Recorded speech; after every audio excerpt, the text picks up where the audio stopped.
A young girl named Hsin is engaged in a game of hide-and-seek with the kids from her orphanage. Every child in this orphanage has lost their parents in a tragic explosion. Hsin was in the middle of counting while the other kids scattered to find hiding spots. Among them was a boy named EJ, who had a crush on Hsin. He ventured into a forbidden zone to seek shelter, a spot off limits to all the children. EJ discovered a tunnel there, but chose not to enter. Later, he found a box and decided to hide inside, only to discover that the latch on the box locked from the outside, trapping him inside. Despite numerous attempts, the box's door remained shut. He called out for assistance, but his cries went unanswered. The other children outside were on the lookout for him. Hsin eventually found him. Upon opening the box, she found EJ, who was unconscious. Hsin carefully lifted him into her lap. As EJ regained consciousness, he was overjoyed to be in Hsin's embrace. The story then moves forward to the following day, during which EJ is having a conversation with his closest companion, Hsin-Hsin. Huh? Suddenly, the mischievous kid from the neighborhood, accompanied by his buddies, begins to assault them for having tossed trash into their residence. But then, Hsin steps in. She delivers a strong blow to the troublemaker and escorts EJ and Hsin-Hsin into a forbidden zone. Nonetheless, the troublemakers persist in their pursuit. Subsequently, EJ leads them to a tunnel he had noticed before. The group was hesitant to enter the tunnel. However, EJ takes Hsin's hand. Observing this, Jay also takes Hsin's hand, but EJ strikes Jay, urging him to release his grip. Inside the tunnel, they encounter an incredibly bizarre location. It appeared as though they had stumbled upon another realm. What? The sky was filled with lightning, which spooked them. Hsin points to a tree and reassures them, "Don't be scared, lightning tends to hit the tall ones." At that moment, lightning strikes the tree, and bolts begin to rain down around them. Hsin raises her arm to protect them and declares, "If you wish to crash on me, but not on my friends." Witnessing this, EJ jumps onto Jay's back and declares, "If you wish to crash on me, don't crash on my friends." At that point, a figure materialized before them, capturing every bolt of lightning with his hands. They approached him, but as soon as he noticed their presence, he hurried back into his residence, securing the entrance. The trio of kids began to investigate the objects outside the home. They discovered numerous items associated with the superhero known as Flash, leading them to suspect him of being the man. They knocked on his door and stated, "We've heard some people dislike you, but we're not among them. You've acted like a true hero." The man replied, "I'm not a hero, why are you bothering me?" Feeling discouraged, the three kids departed. EJ began to discuss the superhero. "I'll share his tale with you," he said. In reality, a scientist named Cube was working on an element in a government facility. This element had the potential to provide limitless, free energy for the globe. However, when Cube managed to create the element, he attempted to steal it. A superhero named Flash intervened, but in the struggle, the Matrix was disrupted, transforming Cube into a beast. The disruption of the Matrix led to a massive explosion, resulting in the deaths of many and orphaning their children. After becoming a beast, Flash was unable to stop Cube, who then disappeared. In the absence of Flash, Cube caused chaos throughout the city. Then, another superhero named Sonic emerged and defeated Cube, who then disappeared. The narrative transitions to the following day, where Hsin is in the process of trimming EJ's hair. She remarks, "If I were Superman, I'd never flee." EJ inquires, "Do you fancy courageous guys?" She responds, "All women are attracted to courageous men." EJ then inquires, "Should I aim to be the most courageous man in existence? Would you wed me?" 好啊. Hsin affirms, "Indeed," and EJ is ecstatic. Years go by, with EJ consistently having his hair cut by Hsin. 打公告. By now, they've both matured. One day, it's time to relocate the elder orphans from the orphanage to a different city for their education. Hsin is also preparing to leave for her academic pursuits. Witnessing her departure, EJ and Hsin are saddened. EJ is unable to suppress his feelings and escapes, seeking solace in a far-off mountain, where he weeps as he observes her departure. The narrative then shifts to a later time, where EJ's instructor delivers a letter to him from Hsin. 但我相信我会 Upon reading it, EJ and Hsin-Hsin are filled with joy. They both enjoy bodybuilding more than academics, yet they attend school for Hyen's letters. Hyen shares updates on her studies and employment in her letters. At one point, they both consider escaping from the orphanage. Today, we encounter Hyen again.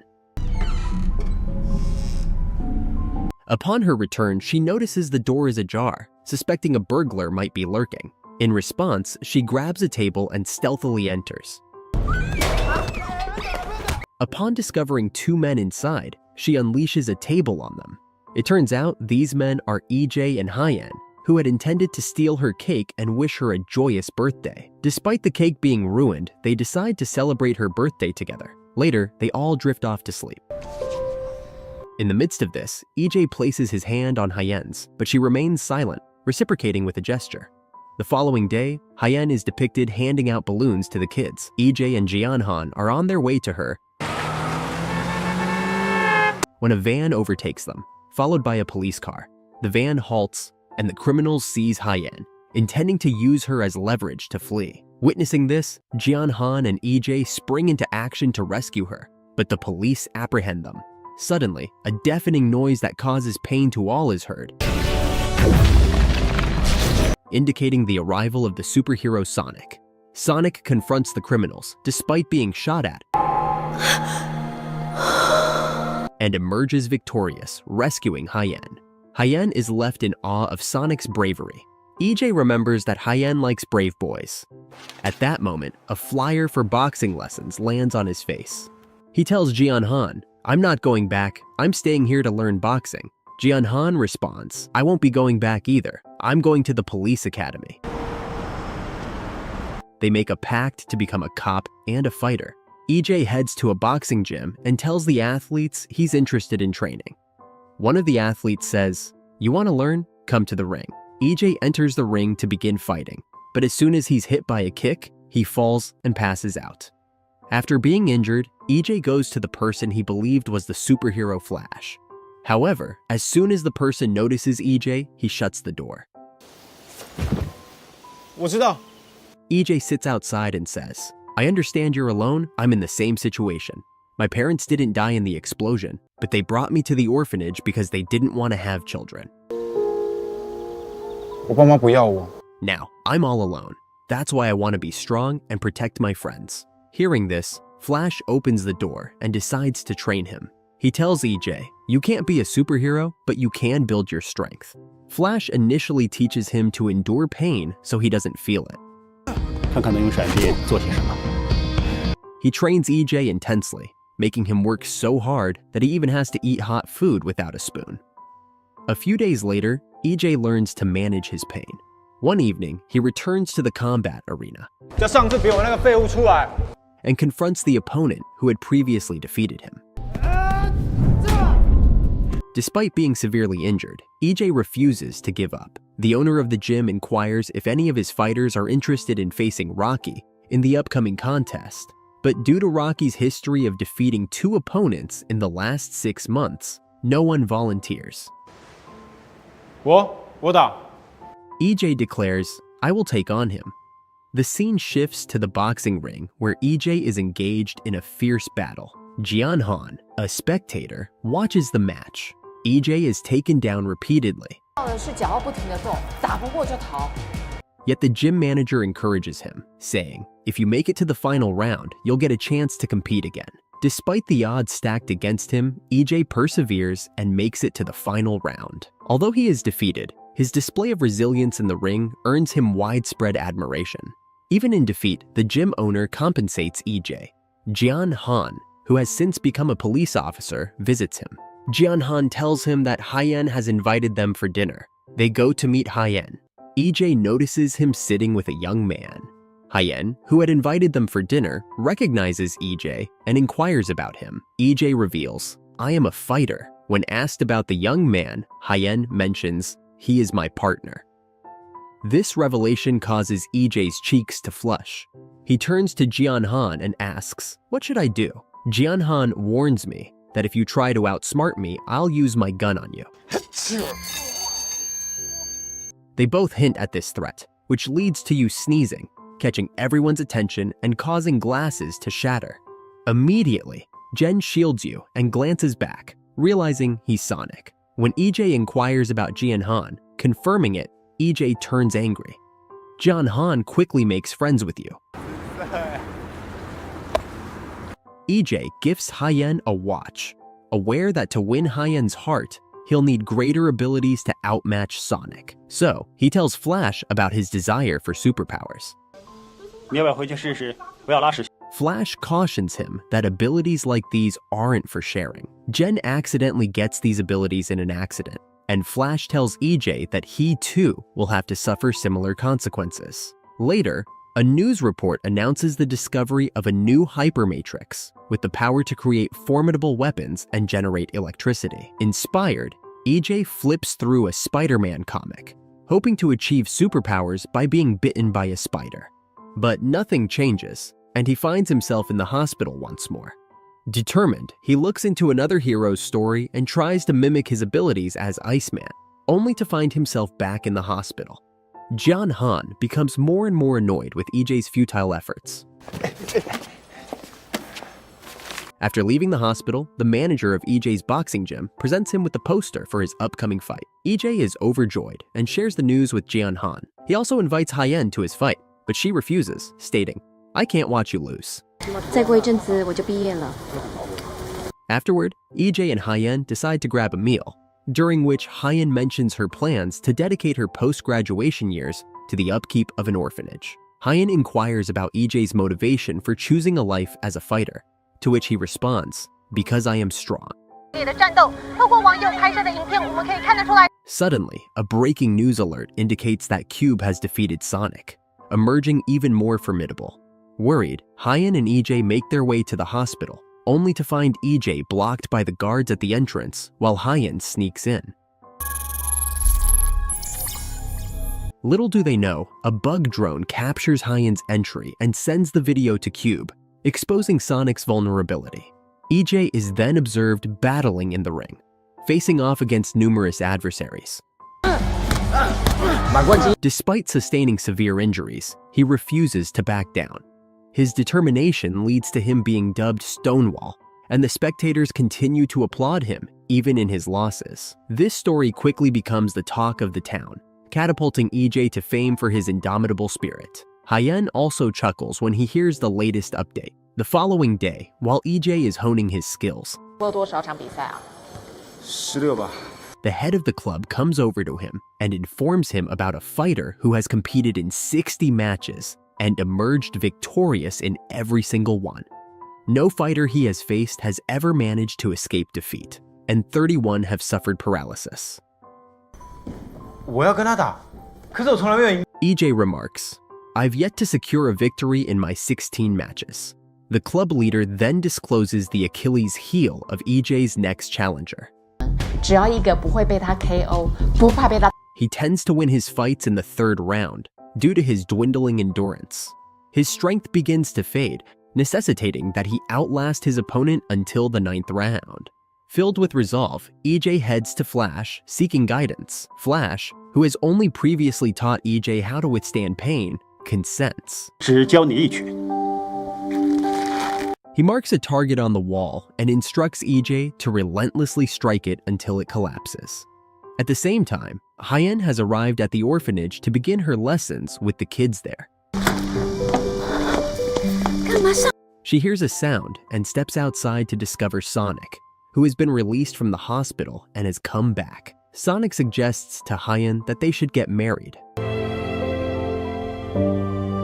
But Hsin begins to consider EJ and tells Sonic, "I'm sorry, but I'm not ready for that right now." On the other hand, Cube is monitoring everyone with his drone insect. 原来这就是阴坡。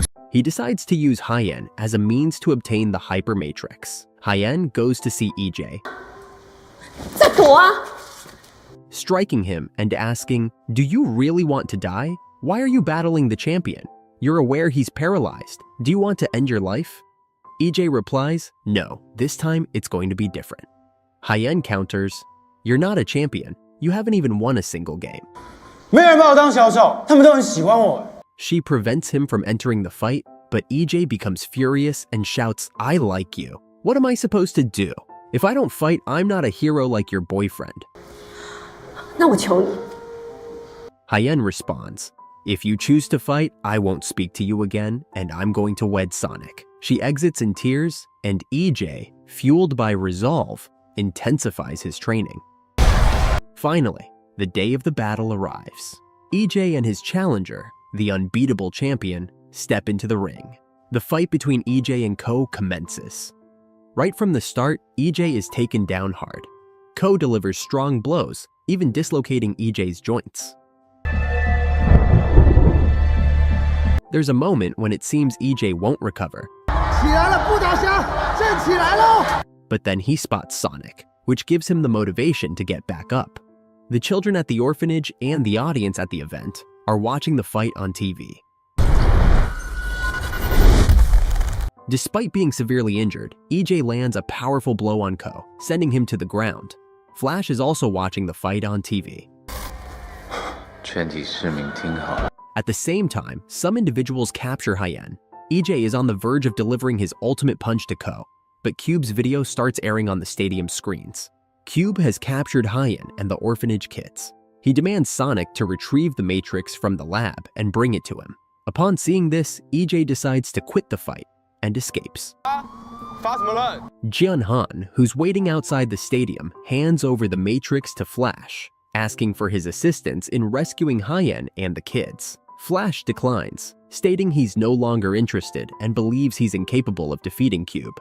Hsin tells EJ he's a failure and won't offer any help. We need to get out. Sonic recovers the Matrix and sends some officers after Cube. Yet, upon inspecting the Matrix, Cube realizes it's a counterfeit and kills all the officers in a rage with his ice crystals. EJ and Jen manage to save a few of the children.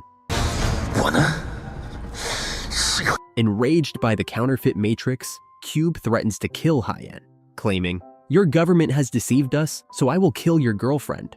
In the midst of a battle, as Cube is about to strike down Hsin, EJ steps in to save the day, only to be impaled by Cube's crystal arm. Hsin attempts to flee with Hsin, but Cube's arm strikes them both down. Suddenly, Flash makes his appearance. Cube is taken aback, remarking, you're still standing. Flash confronts Cube, utilizing his abilities, but it only seems to enhance Cube's power. Cube responds by freezing Flash. Despite being hurt, EJ rises once more and advances towards Cube, 我爸爸不要我。 declaring, my parents abandoned me, but before you leave, you'll take my life. Cube lifts EJ and tosses him, but EJ returns. This time, when Cube begins to attack, EJ counters with a powerful punch. He gathers a tremendous amount of strength, and with a single strike, disintegrates Cube. This was the same unexpected power Flash had hinted at, which EJ acquired after suffering injuries from the Matrix. Hsin weeps greatly due to EJ's severe condition. 宇宙超级无敌有 He inquires, am I now the most formidable being in the cosmos? Hsin, through her tears, confirms it. 只要他对我轻轻一笑， He then asks, will you wed me? She agrees, but tragically, EJ passes away.